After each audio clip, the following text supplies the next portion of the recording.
নমস্কার বন্ধুরা, আজ আমি আবারও একটি কেকের রেসিপি নিয়ে আপনাদের কাছে চলে এসেছি। এখন বাজারে অনেক আম ওঠে, তাই একটা পাকা আম আর মাত্র 200 গ্রাম সুজি দিয়ে ঘরোয়া উপায় একটি কেক বানিয়ে ফেলেছি। কেকটা বানানোর জন্য আমি নিয়েছি 200 গ্রাম সুজি, ড্রাই ফ্রুট আর চিনি, দুধ আর একটা পাকা আম। প্রথমেই আমি সুজিটা গুঁড়ো করে নেব।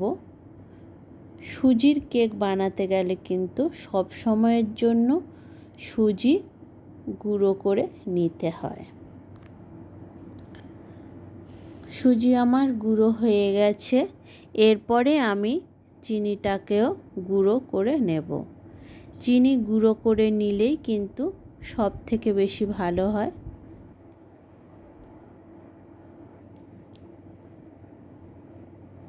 দেখুন বন্ধুরা, চিনিটাও আমার গুঁড়ো হয়ে গেছে। এরপরে আমি একটা আম ভালো করে আমের জুসটা আমি বের করে নেব। এরপরে আমটা আমি একটা মিক্সারের মধ্যে দিয়ে পেস্ট করে নেব। সুজির মধ্যে আমি আমের পেস্ট দিয়ে দিলাম, দিয়ে একটা কাঁটা চামচ দিয়েই আমি কেকের ব্যাটারটা বানাবো। এর মধ্যে আমি যে চিনিটা গুঁড়ো করেছি সেই চিনিটা থেকে একটা চামচের ঠিক মেপে মেপে 8 চামচ চিনি দেব। আর এই দুধটা আমার ঘরে ফুটিয়ে নিয়ে নর্মাল টেম্পারেচারে হওয়ার পরেই আমি সেই দুধটা নিয়ে কেকের ব্যাটারটা বানাবো। গরম দুধ দেওয়া যাবে না, কারণ যেহেতু আমটা টক কেটে যেতে পারে। এরপরে আমি অল্প অল্প করে দুধ দিয়ে একটা ব্যাটার তৈরি করে নেব। দেখুন বন্ধুরা, আমার কেকের ব্যাটার তৈরি। এরপরে আমি এটাকে 15 মিনিটের জন্য ভিজাতে রেখে দেব। যেহেতু সুজি জল টানে, তাই আমি 15 মিনিট পরে ফিরে এসেছি। এরপর এতে আমি একটা ইনো দিয়ে দিলাম। বন্ধুরা, আপনার ইনোর বদলে 1 চামচ বেকিং পাউডার আর 1/2 চামচ বেকিং সোডা ব্যবহার করতে পারেন। এরপরে আমি ইনোটা ভালো করে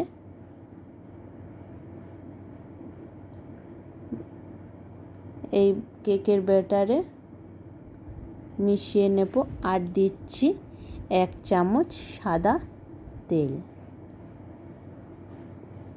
দিয়ে আমি ভালো করে কেকের পেস্টটা বানিয়ে নিচ্ছি। দেখুন, ভালো করে ঘেটে নিতে হবে।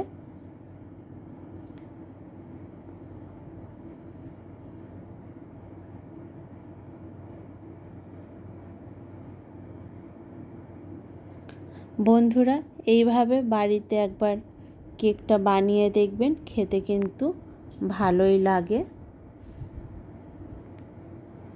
এরপর আমি যে পাত্রে কেকটা বসাবো সেই পাত্রে আমি একটু সাদা তেল দিয়ে ভালো করে পাত্রের চারপাশে লাগিয়ে নিয়ে একটা সাদা পেপার আমি কেটে নিয়ে তাতে বসিয়ে দিচ্ছি।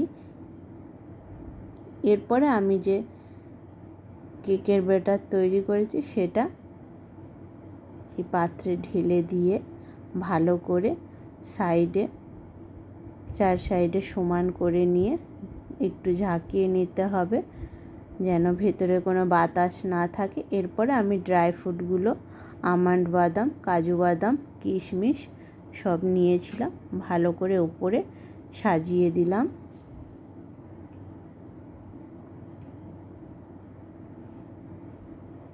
এইদিকে গ্যাসে আমি একটা কড়াই বসিয়ে নিয়েছিলাম, সেটা গরম হয়ে যেতে আমি তার মধ্যে বাটিটা বসিয়ে উপর থেকে একটা ঢাকনা দিয়ে রেখে দেব 30 থেকে 40 মিনিটের জন্য। এটা প্রেসার কুকারেও বানানো যায়। যখন দেখব আমাদের টুথপিকে কেকের কিছু লেগে থাকছে না, তখনই জানবো আমাদের কেকটা হয়ে গেছে। দেখুন বন্ধুরা, পাত্রের গা থেকে কিন্তু কেকটা নিজে থেকেই ছেড়ে গেছিলো। এরপরে ঠান্ডা হলে এই পাত্রের মধ্যে আমি ঢেলে নিলাম।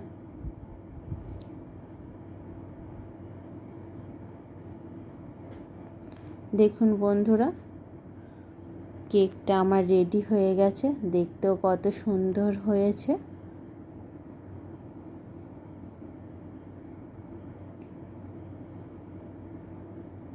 এরপরে আমি আপনাদের কেটে দেখাচ্ছি।